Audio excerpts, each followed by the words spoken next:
আমি গাঁজাখোর, প্রফেশনাল গাঁজাখোর। বল কেন? কেন?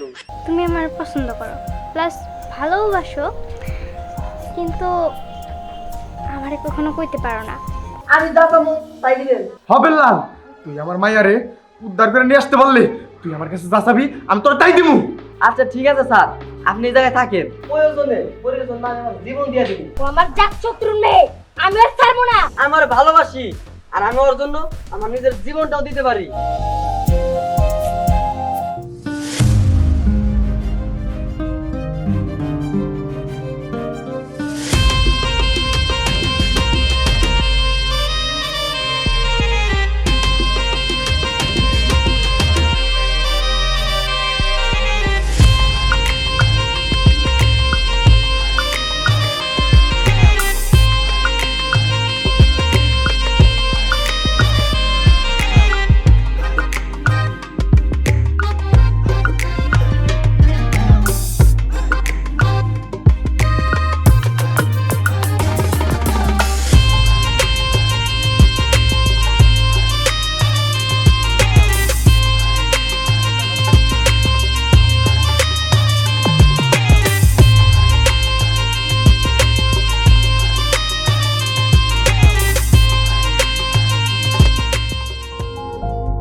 এই মাইনাদারের বাচ্চা, এই যে বাংলা সিনেমা পাইছস, আমার মেয়ের ধরে দাঁড়ায় আছস।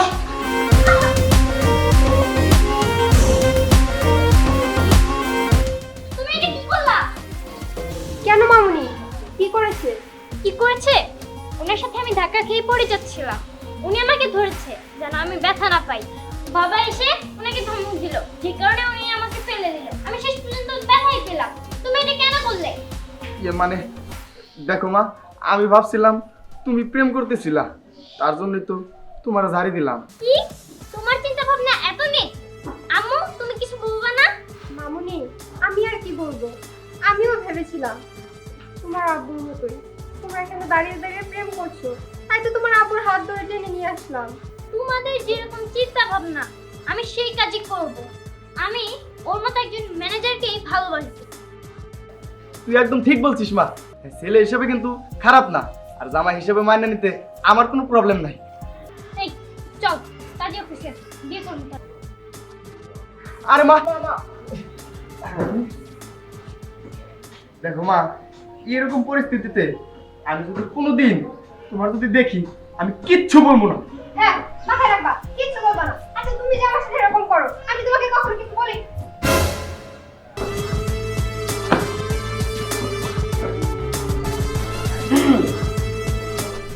স্যার, তাই বিয়ে করতাম। তা তো এখানে নাই, দাঁড়া নিয়ে আসতেছি। আমার মায়ের কাজ সব নাই, আমি যাই।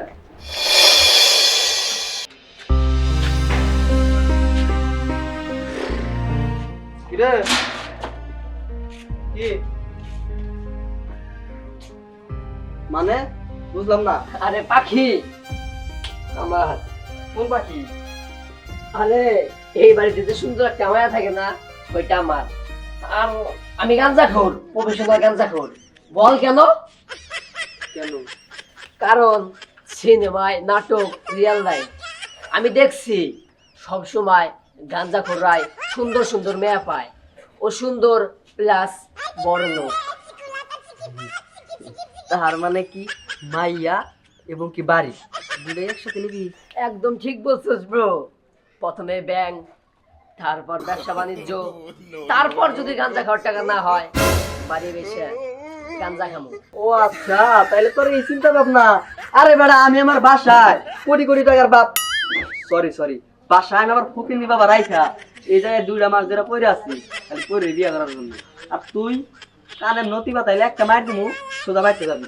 আমি গাঞ্জা ঘর হইতে পারি কিন্তু আমার শক্তি কিন্তু কম নাই। একবারে কানের মাথাটা মাইরা দিব না, কান কিন্তু খুঁজা পাবি না। শক্তি আছে তোর? আবার কি আমার কথা যা, আলার বলছা এক স্টিক খাইয়া তারপরে ধরে ধরুন সব। তার ফালতু বলাবার নেশাখোর। এবার বিল্লাল এই যে কি হইছে? আরে ম্যাডাম আর কইন না, একটা নেশা করে জায়গায় দাঁড়া নেশা করতেছিল, থাপড়ায় বাড়তে বাড়াই দিছি। আমি জানি যে তুমি আমার পছন্দ করো প্লাস ভালোবাসো, কিন্তু আমারে কখনো কইতে পারো না আমিও তোমাকে ভালোবাসি। আরে ম্যাডাম কি ভাবতেছেন? না কিছু না, আসলে ভাবছিলাম যে আমি বাইরে যাব। আচ্ছা ঠিক আছে, তাহলে চলেন আপনার সাথে আমিও যাই। না তুমি থাকো, আমি একাই যাচ্ছি।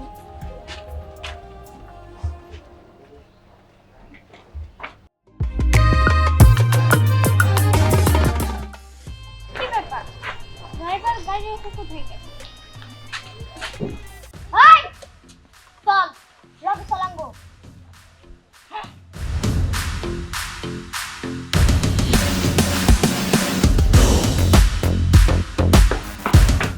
কাকা, ও কাকা, আরে যদি বাইরে আসেন। কি হইছে? কাকা পরে তুলে নিয়ে গেছে। কি? এই কি সব কইতাছস? পরে তুইলা দিছে মানে কে তুইলা দিছে? আরে হক পরে তুলে নিছে, মিম তুলে নিছে। কি? মিম ওই তুই আমার কইতাছস? তুই আমার কবার দিয়া তুই যা, আমার মায়ের বাচ্চা যা। আহা দাদা আপনি কি পাগল হয়েছেন? আমি যদি মিমের কাছে যাই আর বন্ধু কাছে নাও আমার গুলি করে মাইরে বলাইবো না। কি? এখন আমি কি করি? বিল্লাল তুই তুই যা, আমার মায়ের উদ্ধার করে নিয়ে আয়। চাচা আমি যামু। বাবাজি তুমি যাও, আমার মায়ের উদ্ধার করতে পারলে তার বিনিময়ে তুমি যা চাইবা সব দিয়ে দিব। তুমি যাও প্লিজ। কইলে সত্যি কইতাছেন তো? আমি যামু তাই দিবেন? বিল্লাল তুই আমার মায়ারে উদ্ধার করে নিয়ে আসতে পারলে তুই আমার কাছে যা চাবি আমি তোর তাই দিমু।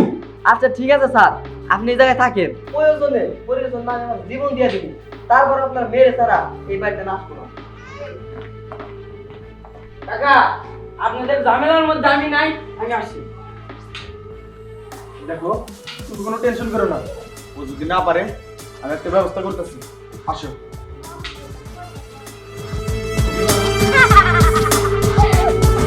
ইয়ে এই জায়গায় বন্ধু হয়ে থাকতে কেমন লাগতেছে? শোন, তোর বাবা আমার বন্ধু, কিন্তু আরেক দিক দিয়া আমার চার শত্রু। শোন, তোর বাবার জন্য আমার সমস্ত ব্যবসায় আমি লস খাইছি। আমার এখন কোনো ব্যবসায় লাভ হয় না, শুধুমাত্র তোর বাবার জন্য। আজকে তোর দান দিয়ে হইলেও আমি প্রতিশোধ নিব। আমার ব্যবসায় আমি অনেক লস খাইছি, আর লস খাইতে চাই না। দেখো তুমি আমার বাবার বন্ধু। আপু তুমি এটা কোনো কাজ করছো? তোমার তুই লাগছো কেন? ভাই তুই এই জায়গায় দেখ, তুই এই জায়গায় কোনো কথা কইবি না। ও আমার জাত শত্রুর মেয়ে, আমি আর ছাড়বো না। আপু দেখো আমার ভালোবাসি, আর আমি ওর জন্য আমার নিজের জীবনটাও দিতে পারি। কি? তুই আমার শত্রুর মেয়ের ভালোবাসস? না না, এইটা আমি মাইনে নিতে পারবো না। আপু কোন একটা কথা কই, আমি যদি ওরা বিয়া করতে পারি তাহলে তোমরা কিন্তু আর শত্রু থাকবা না। হ্যাঁ, দেখো একটু বাইরে চিন্তা। শত্রু থাকবো না মানে আমরা কি আমগো সব ব্যবসা ফিরে পাবো? হ বাবা, কারণ ওর বাবাই কথা দিছে ওর যদি বাঁচাই নিয়ে যেতে পারি আমি ওর বাবার কাছে যা চামু আমার তাই দিব। আর আমি সিদ্ধান্ত নিচ্ছি ওর বাঁচাই নিয়ে যাইয়া আমি ওর বিয়া করতে চামু। আর যদি বিয়াটা করতে পারি তাহলে তুমি আর ওর বাবা এক হয়ে যাবা, আর তারপর থেকে ব্যবসা বাণিজ্য দুজন একসাথেই করবা। আর আমার বাবারে বোঝাবার দায়িত্ব আমার, আমি আমার বাবার সব কিছু। আচ্ছা ঠিক আছে, তোমরা দুইজন যেহেতু রাজি, আমার এই জায়গায় আর কথা নাই, আমিও রাজি।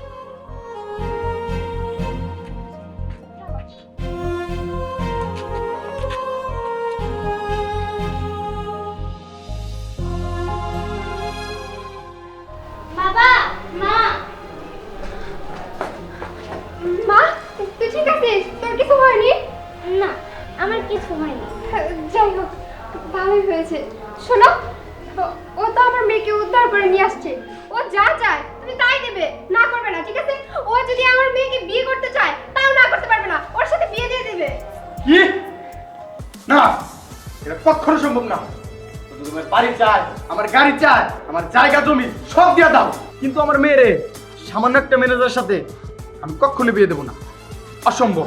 আচ্ছা বাবা, তুমি আমাদের বাড়ি গাড়ি জমি জমা সব যদি ওকে দিয়ে দিতে পারো, আমার সাথে ওর বিয়ে দিতে তুমি কেন আপত্তি করছো? মামুনি, তুমি কোনো চিন্তা করবে না। প্রয়োজনে আমি তোমার বাবাকে ডিভোর্স দিব, তারপরেও তোমাকে আমি এই ছেলের হাতে তুলে দিব।